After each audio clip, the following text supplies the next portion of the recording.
YS Jaganmohan Reddy గారు గుంటూరు మిర్చి యార్డ్లో మిర్చి రైతులతో మాట్లాడడం కోసం అని వస్తే అడుగు తీసి అడుగు వేయలేనంత జనం మీద పడిపోతున్నారు. సెల్ఫీల కోసం ఎగబడుతున్నారు, దుబ్బుకుంటున్నారు. ఆ జగన్మోహన్ రెడ్డి గారు ఎక్కడ కింద పడిపోతారో అని చెప్పి అనిపిస్తుంది. ఆయన వెళ్తూ ఉంటే కింద పడిపోతారేమో అని చెప్పి ఆ పక్కనున్న వాళ్ళు ప్రైవేట్ సెక్యూరిటీ ఎవరైతే ఉంటారో వాళ్ళు పట్టుకునే ప్రయత్నం చేస్తూ ఉన్నారు. కంప్లీట్గా మీద పడిపోయేంతమంది జనం. ఈ క్రమంలో ఎవరికైనా ఫస్ట్ ఇంత జనం ఉన్నారు, మీద పడుతున్నారు, ఈ స్థాయిలో ఫ్లో ఉంది అనగానే ఎవరికైనా ఫస్ట్ సెన్స్ ఉన్న వాళ్ళు ఫస్ట్ ఏం ఆలోచిస్తారు? ఆయన మాజీ ముఖ్యమంత్రి కదా, ఒక పార్టీ లెజిస్లేచర్ పార్టీ లీడర్ కూడా కదా, అండ్ మాజీ ముఖ్యమంత్రి, ఒక వైసీపీ అధ్యక్షులు. బయటకు వస్తే విపరీతమైన క్రేజ్ ఉంటుంది, జనం ఉంటుంది.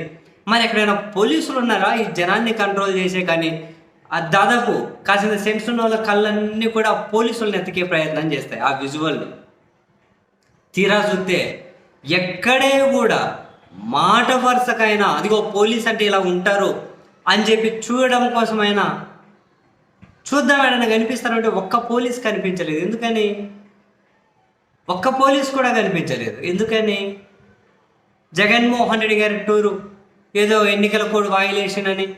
ఎన్నికల కోడ్ వయలేషన్ అంటే వాళ్ళ అభ్యర్థి పోటీ చేయట్లేదు.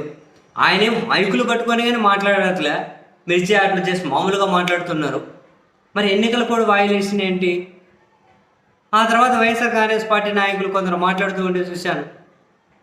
ఇది కావాలనే పోలీసులు ఇలా చేస్తూ ఉన్నారు, జగన్మోహన్ రెడ్డి గారిని ఇబ్బంది పెట్టడం కోసం ఇట్లా చేస్తూ ఉన్నారు, ఇంత దారుణమైన పోలీసు వైఫల్యం ఏంటి అని. అప్పుడు అనిపించింది, ఓహో నిజంగా పోలీసులు లేరా, నేను ఏమైనా బహిష్కరించారేమో, నేను నా పోలీసుల గురించి ఏమో మాట్లాడారని చెప్పి నేను అనుకున్నా. కానీ మరి పోలీసులు ఎక్కలేరంటే ఆయన ఎన్నికల కూడా వయలేషన్ అని చెప్పి పోలీసులు లేకుండా పోయారా? దానికే సంబంధం. ఒకవేళ అక్కడ ఏమైనా శాంతి భద్రతల సమస్య తలెత్తితే ఏం చేస్తారు? ఎవ్వరు లేరబ్బా. ఏమైనా శాంతి భద్రతల సమస్య తలెత్తితే అప్పుడేం చేస్తారు? ఇంత లేకుండా ఉండి ఎందుకున్నారు? ఎవరి డ్యూటీ వాళ్ళు చేయాలి కదా. కనీస భద్రతా ప్రమాణాలు లేవా? ఏం మరి పోలీసులే చెప్పాలి ఎందుకు ఇలా. తర్వాత వాళ్ళు వచ్చి లేదా అంతా తప్పు, ఈ సీఐని ఇచ్చావు, ఇద్దరు డిఎస్పీలు ఇచ్చావు, ఇట్లా ఏమైనా చెప్పుకుంటూ పోతారేమో. అలా చెప్పుకుంటూ పోయే బదులు విజువల్స్ వేసి ఆ జగన్మోహన్ రెడ్డి గారి చుట్టుపక్కల అదిగో ఆడ పోలీసు ఉన్నారు, ఇదిగో ఈడ పోలీసు ఉన్నారని చెప్పి పోలీస్ అన్నాలు చూపెడితే బెటర్. ఒకవేళ వాళ్ళు ఏమైనా దీని మీద స్పందించాలంటే అదిగో ఈడ పోలీసు ఉన్నారు, జగన్మోహన్ రెడ్డి గారు విజువల్ చూడండి, ఆడ పోలీసు ఉన్నారని చెప్పి అట్లా చూపెడితే బెటర్ అనుకుంటారు. అలా ఎక్కడా లేరు, నాకైతే కనిపించలేదు. కొందరు వైసీపీ నాయకులు పంచులేస్తూ ఉన్నారు. ఆడ విజయవాడలో మ్యూజికల్ నైట్ పెడితే దానికి లేని ఎలక్షన్ కోడ్ వయలేషన్, రైతులతో మాట్లాడడం కోసం పోతే ఉందా అని చెప్పి కొందరు పంచులు వేస్తూ ఉన్నారు. సరే, ఎవరు పంచులు ఎట్లన్నా వేయనియండి, ఎవరు రాజకీయం ఎట్లన్నా చేయనియండి, బట్ పోలీసులు ఒక మాజీ ముఖ్యమంత్రి, అంత ఏమంటారు క్రేజ్ ఉన్న వ్యక్తి, నీ పాసు కూడా మామూలు ఎవరైనా సెలబ్రిటీ అనబడే వాళ్ళు, కమెడియన్లు, యాంకర్లు, సినిమా వాళ్ళు పోతే అక్కడ కానీ పోలీసులు జనాలు వస్తారు కాబట్టి బందోబస్తు ఏర్పాటు చేస్తారు కదా, అక్కడ కానీ పోలీసులు ఉంటారు కదా.